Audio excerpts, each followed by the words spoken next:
And we are live.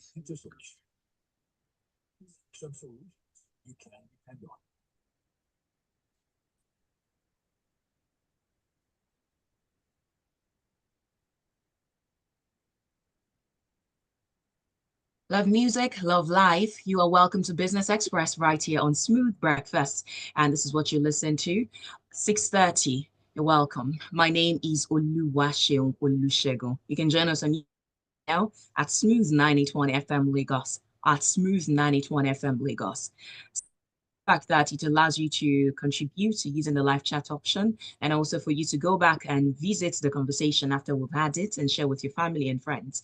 It also means that you can behold the special sight I have on my screen right now. And yes, my special guest is joining us virtually. And this morning we are talking about the nuts and bolts of being a pilot, because today is a Tech Friday. Not just getting a techie idea, but we're also getting an overview and a sneak peek and insight into the aviation industry. My guest this morning has quite an interesting career. She's a pilot, a lady, very lovely, and she's got an entrepreneurial career that has spanned over 15 years. So she's not just a pilot, but she also makes lovely shoes. Can you imagine that? So please welcome with me, Captain Tracy Atobatele. Good morning. Morning. Good morning, Sean. Thank you for having me. I'm really happy to be here. And now let's just dive right into it. Mhm. Have you always wanted to become a pilot? I mean, when we were growing up, we would always see planes and would say, oh, yes, I want to fly. But what was your dream when you wanted to, when you were a child? The funny thing is, I still see planes and I'm like looking up, like super excited because I was in the taxi yesterday and the guy was like, why are you like so? Because I literally almost told him to stop. But I would say like the dream started when I was 8. Not necessarily the dream, just my encounter with aviation. Because my dad and I were watching like a clip, like a news clip about a lady that like was super successful. She was the first female pilot in Nigerian Airways, and we're reading about her story. And he had told me, I'd just asked like, why she was on the news and how important her job was, and then that kind of like explained to me like, oh, she's like a really big deal. And all that would be like my first encounter. And then my second encounter was my friend's mom, who was a flight attendant. His name is Cindy Johnson, and she would always come back looking really nice, smelling really delicious, like with her bag. And I'm like, oh my God, like this looks really cool. So that was like my second encounter, but I wasn't in an environment that like I would meet a lot of like female pilots or pilots in general. So I had family friends who went to flight school, the Indules, Robert and Alex, and that was like my first like being in close proximity with pilots, and they'll talk about their experiences and all of that. And then while in my third year university, I started like thinking, okay, if you really want to do this, because I studied marine science from University of Lagos, which is like a total different like ball game. But like if you really want to do this, you have to start planning, and that's when I started really looking at scholarships and ways. Because I already knew like my parents couldn't. I knew what the bill was, and with 4 kids, I knew they couldn't afford it. So that was probably the first encounter.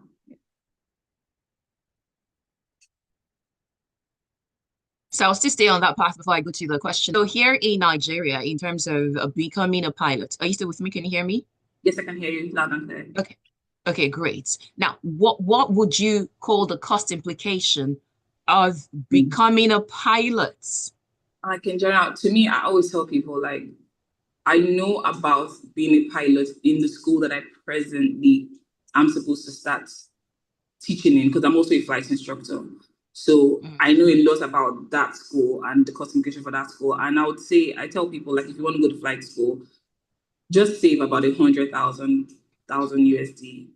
But if you follow all the steps that I tell you, you wouldn't spend that much, because it's pretty much how you do your homework before you even come on the first day that would make things easier and smoother for you. There are a lot of things there are just a lot of ways to skip things. So I'll take 100 USD, hold it, but you don't have to spend all of that if you do your homework. because we're talking about the nuts and bolts of becoming a pilot, Yeah. and we're getting into the nitty gritty. The 100,000 USD, is it for when you're starting as a baby? I mean, from your primary, secondary education, I'm talking in terms of the money that your parents will set aside for you, that, okay, our child is going to become a pilot, or when you have graduated from university and you're about to now specialize. Yeah, it's when you are going to flight school, that 100 USD flight training is really expensive. And it takes a lot of like emotion because you're going up there. If you don't do well in a lesson, it's on start, you have to repeat it. And I'm talking No about way. spending for an hour, it will probably cost like somewhere around $300 an hour in some schools, 350. Accessible as scholarships and programs that help to subsidize this. Okay, when I first got to the US, like going in, at the time I was in cost like maybe about 45,000. So I went in with 45,000. That's like one of the reasons why I ventured into shoemaking.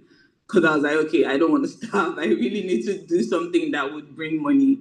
So, but right now, I would say like, of course, the cost has increased. So it's just it's a lot. Like you just have to I would say just you have to hold on to your money, like hold on to that money first. Because a lot of people go in, they stop, and then going back is like having to start all over again. So Mm. that's like So, what will be your advice for those who've got the dreams but not the wheels financially? okay, so for me, what I was even trying to say was I had finished everything with the money that I had and then with help from friends and family and but by the time I got to my commercial pilot's license, I still wanted to do more.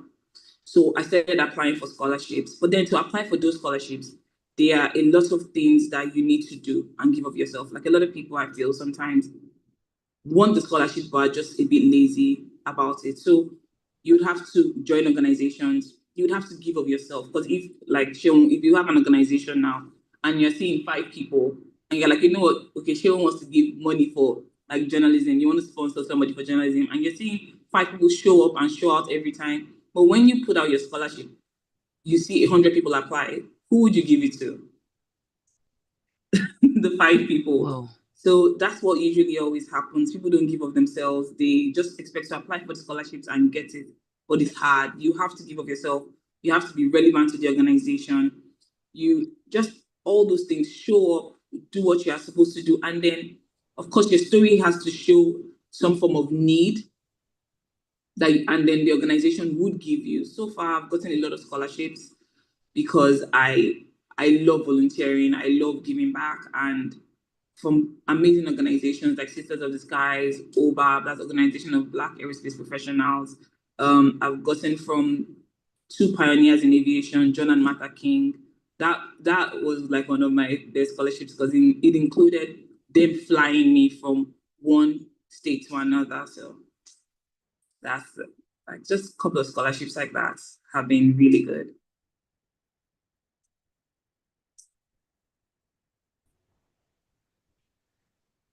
Hello, are you back with me? Okay, Yes, I great. am. Okay, now you've been in the aviation industry for close to a decade now, if I'm correct. Yes. If you were to give us an overview, like a drone picture of the aviation industry, how would you describe it? I would say not enough females. Because I just really, really, really want like a lot of females to be like a part of this, to know that there's a possibility, to know that it may be male dominated, but there are so many amazing, wonderful, beautiful female pilots that would literally drag you from start to finish, advise you, be there for you, all of that. But right now, I know like in the past, it used to be pilots, people would say things like, oh, pilots don't earn enough. It's prestigious, all of that. But right now, I would say this is a lot of things have scaled up, especially Mm. like in the US, like pilots really do earn really well. Like some would say not enough because employers are never really fully satisfied, but it's done well so far. Done well. In comparison to the Yeah. cost of getting into flight school, the Mhm. training, certifications, and whatnot, and what it is that is coming out, how Yeah. do you think it measures? I'll take starting off because as a flight instructor, you don't like because most people go on that route. Like here, you go from 250 hours finishing flight school straight to the airlines. In the US, you don't. You have to instruct. You have to do a lot of things. You have to get to 1,500 before you can go to the airlines. They would never Mm, let you go at 250 hours. So being a flight instructor, you don't really earn much. So I would say like if you are coming in to look for like money immediately after flight school, this is really not the job for you because whoa. you have to be really passionate because there'll be many hungry nights. So I can't believe what I'm hearing. yes, I mean, you lot have the wonderful uniform. You yeah, look so fancy all the time, tailored, prim and proper. yes. And so we think that your pockets are so fat as well. No, starting out, no. But when you do get to the airline, especially with how things are happening now, there are a lot of bonuses. Like people are trying to like get their pilots in, like come to me, you come to me. Even from when you're still in training, there are people that even have you be ambassadors and then they pay you monthly and give you the flight benefits. So it's people are really looking out for people, but as a flight instructor, you don't earn much. And then coupled with you're teaching people different kinds of individuals. You have people that are really motivated. You have people that their parents just said, here's this money, go to flight school. So you have to like maneuver and like try to make sure that you get the best out of both. So no, not a lot of money, but then you have to motivate your students. So it's just something you have to be passionate about. Wow. So tell me about how because you mentioned it when you were explaining that it was part of your own strategy to take yourself through that made you start the shoe business. Yes. So Yes. why shoe making? I used to, believe it or not, be a tailor at some point. No Yeah. way. Yes. I did that from when I was in 2008 all the way up to 2015. It was hard because I was a tailor, but then I was also a flight attendant. And I was a corporate flight attendant. So you don't know where you're going. You get a call middle of the night, dress up, we're going to Senegal, dress up, we're going here, we're going there. Like you don't have schedules. And like for me, I'm the kind of person that I love to make sure that my customer is satisfied. And when I feel like I'm not giving the best, I start to like it bothers me. Like I always like I've had situations where I would cry. So I'm like, you know what? This isn't working and it wouldn't work even if I start like training to be a pilot. So what else can I do that I can sell to the person? If you tell me, Sean, you tell me, if I ask you and I want to make shoes for you, I say, Sean, what's your shoe size? Size 40. Are you flat footed? Are you white footed? Like it's just basic questions. And I make the shoes for you. Size 40 would always be a size 40, you know. So you wouldn't have to come back and say, oh, this doesn't fit, this doesn't, and all the adjustments and all the things that come with tailoring. So that's why shoemaking was like the next best thing. Plus, I had a neighbor when I was young. I was like 6 years old, and I watched him build himself up making shoes. So I was like, and he would tell me, "Go into this thing now. Why are you not going?" I'm like, Mr. Chino, I don't know. And I was like, you know what? If I'm going to leave tailoring, let me just try this. And it has been an amazing journey, really amazing journey. I think the final question before I let you go has to be how you balance things as someone who I assume that pilots are always up in the air. You know, Yeah, how do you balance things personally, work-life balance or whatever they say? yeah. I would say like I always have a book. Like everybody says, oh, jot down in your phone, writing this your notes. But man, I'm like, I always have a book at the end. Like I'm a planner. Like I have list for list for list. So it's sometimes it gets hard, it gets tough because there are a lot of things that I am working on now, like my shoes, flying. I have an organization of Nigerian pilots. We're about 120. But I also have people that believe in my dream, believe in what I'm doing, and help out. So it's easy when you have people that share your dream and passion, and you guys can just, make things work. So, Right now, in few words, you are the mouthpiece of Nigerian pilots. What would you say to the world? Okay, I would say like for even though I said $100,000 like for training, there are places that you can go to that are cheaper. And if that's your dream, or even if that's not your dream and then you want to do something else, like just believe in yourself, write it down, pray about it, and really, really go for it with everything because you owe it to yourself to succeed. So Thank you so much, Captain Tracy. It's been lovely having this chat with you. Now, for people to check you out on socials and see what you're about, where do they go? What's your handle? so my personal page is Captain Shoemaker, of course, and my business page is at Rita and Nathan.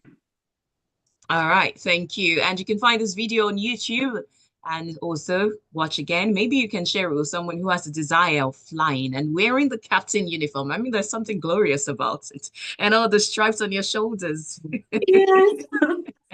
Thank you. Thank you for your kind words. So you can go back to YouTube at Smooth 981 FM Lagos, at Smooth 981 FM Lagos.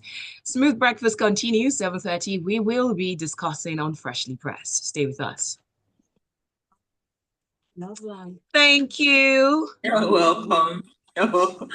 Ah. So now you're back to work or you're going to sleep? Right now, no, I have a meeting with like he's in aviation here, like so I have to text him and know what he's doing, like because